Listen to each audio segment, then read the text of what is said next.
मित्रांनो, पिंकीचा विजय असो या मालिकेच्या आजच्या भागामध्ये आता सुशीला पिंकीला विचारते, यामध्ये काही राजकारण नाही ना? त्यावरती पिंकी हसूनच उत्तर देते, दिमाग को ताण मत दो सासूबाई, यामध्ये कोणतंही राजकारण नाही. असं म्हणून ती आता माईसाहेबांकडे जात त्यांना म्हणते की ही सर्व जबाबदारी तुम्ही बिगटॉल जाऊबाईंकडे द्या. तेव्हा आता माईसाहेब म्हणतात, पिंकी तू हे काय म्हणते, तुला तुझं समजतं का? तेव्हा पिंकी आता इशारा करून सांगते, माझा ऐका माईसाहेब, यामागे सुद्धा प्लॅन आहे. तेव्हा आता माईसाहेब म्हणतात, बरं ठीक आहे पिंकी, तुझ्या म्हणण्याप्रमाणे सगळं काही होईल. तेव्हा आता चित्रा विचारते, खरंच मी ह्या चाव्या घेऊ का? पिंकी म्हणते की हो घ्या जाऊबाई ह्या चाव्या तुम्ही, आणि तुम्हीच जबाबदारी सांभाळा. तेव्हा हावरटासारखी चित्रा काय करू आणि काय नको असं तिला होतं, कारण पहिल्यांदाच घरातील सर्व जबाबदारी म्हणजे घराच्या किल्ल्या तिला मिळाल्यामुळे ती खूपच खुश असते आणि त्या चाव्या कुठे खोचू असं तिला होतं.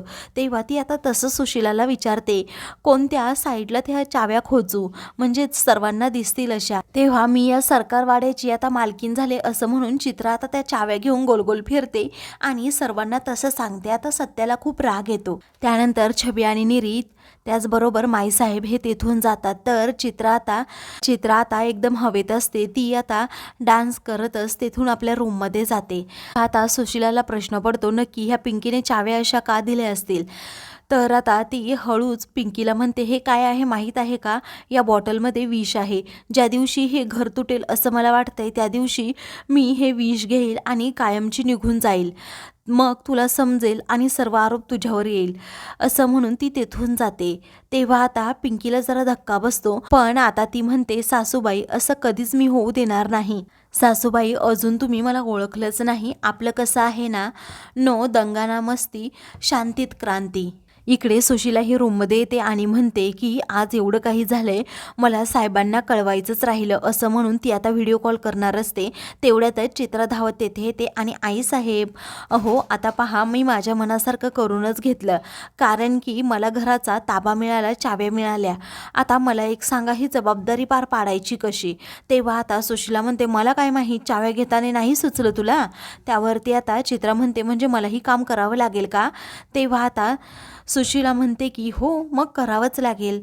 तर चित्रा म्हणू लागते, मी सर्वांना कामाला लावू शकते ना तुमच्यासारखं ऑर्डर सोडून एका जागी बसून. तेव्हा आता सुशीला म्हणते की तू निघ बरं अगोदर, मला आराम करायचा आहे आणि खूप आराम करायचा आहे 2-3 तास. आता चित्राला ती सरळ सरळ बाहेरच काढते. हा चित्राचा आता अपमान होतो. आता ती रूम बाहेर जाऊन मनातल्या मनात म्हणते, आई साहेब आता मी तुम्हाला दाखवतेच माझ्या चाव्यांची पावर. आतमध्ये सुशीला आता लगेच बापूसाहेबांना व्हिडिओ कॉल करते, सांगते की त्या चित्राने नुसता कहर केलाय. आता त्या चित्राने जबाबदारी तर घेतलीये, पण ती पार कशी पाडायची यावरून कुरबुर करतीये. तेव्हा आता बापूसाहेब म्हणतात, असल्या छोट्या मोठ्या गोष्टी सांगू नका. बरं झालं ही न्यूज तुम्ही आम्हाला दिली, पिंकीचं काय काय होतंय ते पहा. असं म्हणून ते फोन ठेवतात आणि लगेच सपकाळ साहेबांना कॉल करून सांगतात की असा धमाका उडवायचा ना, पिंकी त्यामध्ये होरपळून निघाली पाहिजे, कारण धनत्रयोदशी आली आहे. तेव्हा ठीक आहे असं सपकाळ साहेब म्हणून फोन ठेवतात. तर आता दुसऱ्या दिवशी सगळेजण सत्याला पुन्हा चिडवू लागतात की आता या घरची जबाबदारी तर तुम्ही घेतली आहे. सत्या म्हणतो, गप्प बसा, मला काही सांगू नका.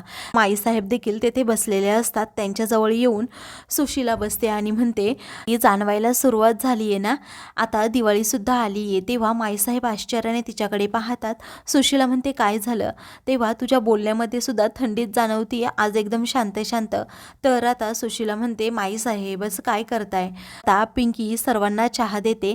सुशीलाकडे येत तिला म्हणते की तुम्ही पण चहा घ्या, थंडी अशी पळून जाईल. तेव्हा सुशीला आता चहा घेते. तर माईसाहेबांना समजतं की हिला नक्की काहीतरी बोलायचंय. तेव्हा माईसाहेब म्हणतात, काय बोलायचंय सुशीला तुला, तू एवढी शांत का?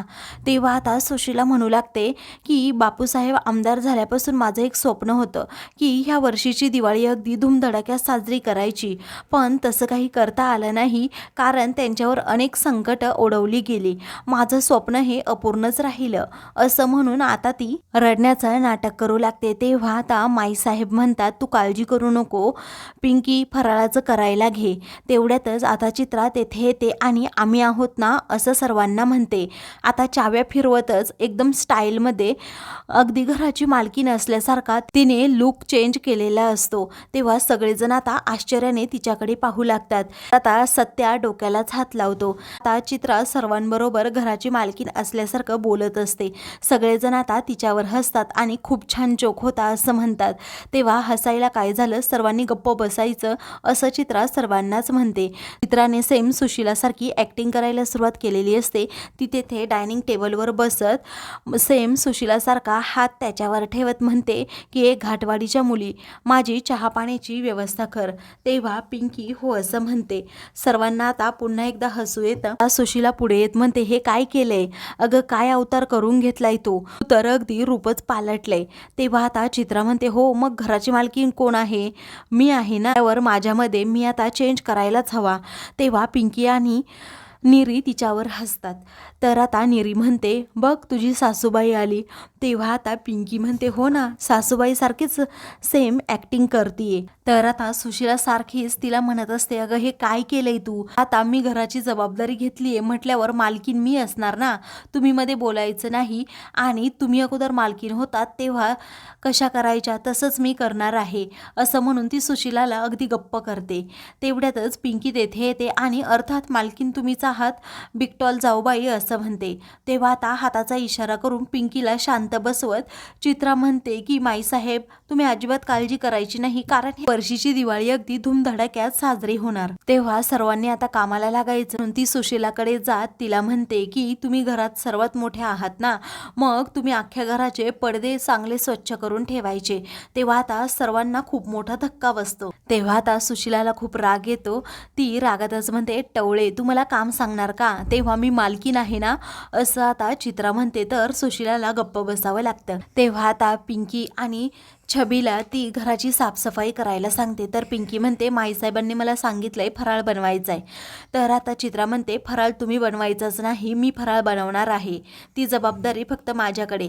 तेव्हा सत्या म्हणतो की अजिबात नाही, हां फराळ अजिबात तू बनवायचा नाही, मागच्या वर्षी लाडू खाऊन माझ्या हिरड्या सुजल्या. तर आता छबी म्हणते, माझी दाढच गेली तुटून. त्यानंतर ती आता डॉल्बीला म्हणते, सरकार वाड्याला शोभेल असा आकाशकंदील तुम्ही बनवायचा. तर आता चित्रा जे काही बोलते त्यावर सगळेजण हसू लागतात. तर चित्रा आता रागातच त्यांच्याकडे पाहून आतमध्ये जाते. आता पिंकी आणि छबी अगोदर अडगळीच्या रूमची साफसफाई करू लागतात. तेवढ्यातच तेथे निरी येते आणि लगेच चित्राची स्टाईल करून दाखवते. तेव्हा आता कामं करा असं पिंकी म्हणते. छबी आणि निरी लगेच कामाला लागतात. पिंकीच्या हातून काही पुस्तकं खाली पडतात. त्यामध्ये एक फोटोंचा अल्बम असतो. पिंकी ते फोटोज पाहते. एका बाईचा चेहरा त्यामध्ये काळा केलेला असतो. तेव्हा छबीला ती त्याबद्दल विचारते. तेव्हा आता छबी म्हणते, काय माहीत, आम्ही खूप वेळा विचारलं ह्या फोटोबद्दल, पण आता आम्हाला कुणी काही सांगितलं नाही. तेवढ्यातच सुशिला तेथे येते. तर आता पिंकी लगेच त्या फोटोबद्दल सुशिलाला विचारू लागते. तो फोटो पाहताच सुशिलाच्या चेहऱ्यावरचा रंगच उडतो.